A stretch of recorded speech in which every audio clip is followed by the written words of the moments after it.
ભિક્ષુકની દીકરીના લગ્ન. એક ગામમાં એક ગરીબ ભિક્ષુક રહેતો હતો.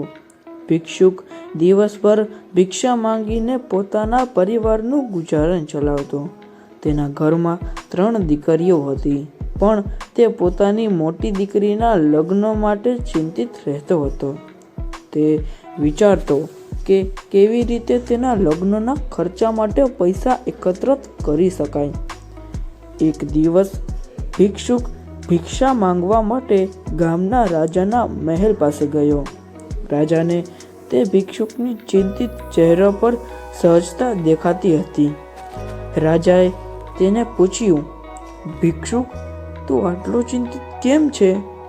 ભિક્ષુકે રાજાને પોતાની દુઃખદાયી વાર્તા જણાવવી શરૂ કરી. મહારાજ, મારી દીકરીના લગ્ન છે અને મારે પાસે રૂપિયા નથી કે હું તેને યોગ્ય રીતે લગ્ન કરી શકું. મારો પરિવાર ખૂબ જ મુશ્કેલીમાં છે. રાજા તે વાર્તાથી મર્માહત થઈ ગયા અને ભિક્ષુકને કહ્યું, તું ચિંતિત ન થા. હું તારી દીકરીના લગ્ન માટે દરેક વ્યવસ્થા કરીશ. રાજાએ ભિક્ષુકની દીકરીના લગ્નની પૂરી જવાબદારી લીધી અને ગામના બધા લોકો માટે ભોજન અને પાયમાલનો સમારંભ પણ યોજ્યો. લગ્નના દિવસે રાજાએ ભિક્ષુકને આમંત્રિત કરીને કહ્યું, તમે ભલે ગરીબ હો, પણ તમારું સદ્ગુણ અને તમારા સત્યની ભૂમિકા તમારી દીકરીના જીવન માટે આશીર્વાદ બની જશે. લગ્નો ખૂબ ભવ્ય રીતે પૂરા થયા.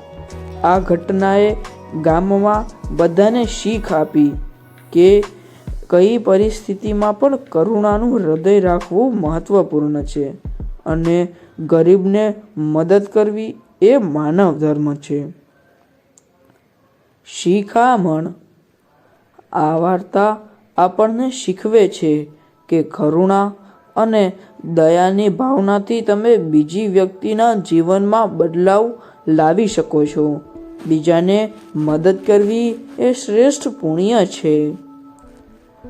જો તમને અમારી આ વાર્તા ગમી હોય તો અમારી ચેનલને લાઈક, શેર અને સબસ્ક્રાઈબ કરજો અને છેલ્લે કમેન્ટ કરવાનું ભૂલશો નહીં.